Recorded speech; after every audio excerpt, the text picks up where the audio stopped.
Sa superficie est 218 km². Le village que nous irons visiter s'appelle Gambier. Gambier, ça veut dire se sauver. Se sauver. Collectivité de la paix. Puisque les habitants de Gambier sont des réfugiés. Ils ont pris une guerre tribale en 1717. La guerre d'Adja Tado vers le département de Mono, la frontière le Bénin et le Togo. Au moment où ils avaient fui la guerre, ils étaient venus au bord de la rivière. Ils ne savaient pas ce qu'ils allaient faire pour traverser. Il y avait un roi qui s'appelait Adjaï Féné.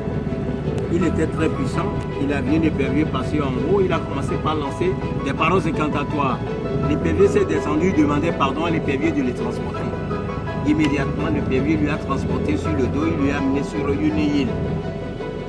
Et là, ses conjoints ne savaient pas ce qu'il allait faire pour traverser. Il a commencé par lancer encore des paroles incantatoires pour appeler un crocodile. Le crocodile s'est levé, s'est étalé sur l'eau. Et ses conjoints avaient marché sur ça pour aller là-bas. Donc ces deux animaux sont des animaux sacrés.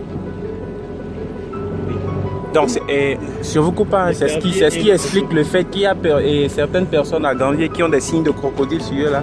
Des cicatrices de crocodile. Oui, il y en a.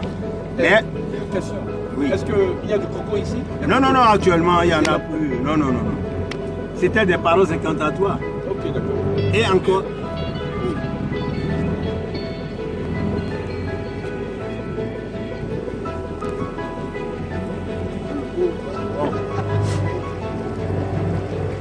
Ben, c'était à l'époque,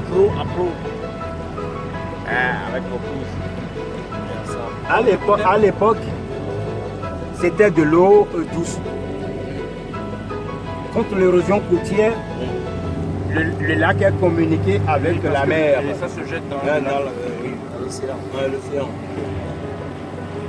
Bon, au moment où ils étaient partis là-bas, ils vivaient de la chasse et de la pêche.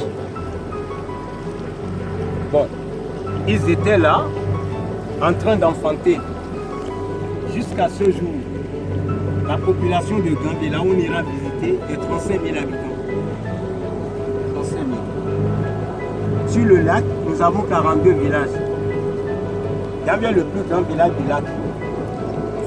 Ces maisons sont construites sur blottis, entièrement sur l'eau. Les autres sont des semi-lacustes. Donc à Gambie, nous avons toutes des infrastructures.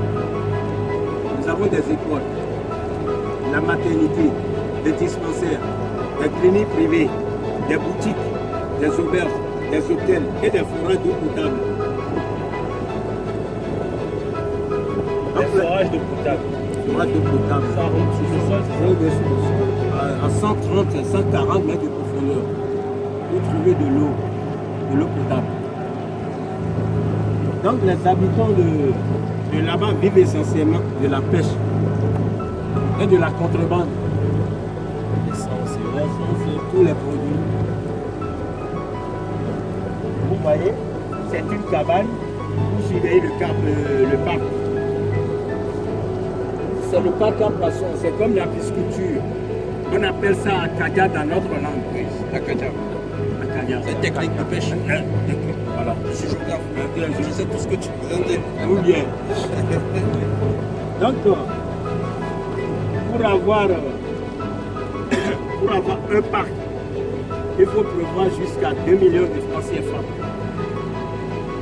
En finissant ces travaux, puisque les branchages sont achetés dans les grandes forêts sur la terre ferme, en ramenant ces branchages, les propriétaires rentrent dans leurs enfonçant dans la boue. De là, ces branchages retiennent des poissons. Bon. À une période de temps, les propriétaires laissent le parc pendant 1 an, 2 ans, 3 ans. Et là, les poissons se multiplient à l'intérieur et ça se produit dedans. Donc, à une période de temps, les propriétaires amènent des filets, ils entourent autour. De là, ils rentrent dans leurs enfonces, des filets plombés dans la boue. De là, ils enlèvent des branchages petit à petit, ils rétrécissent les filets jusqu'à passer le bout.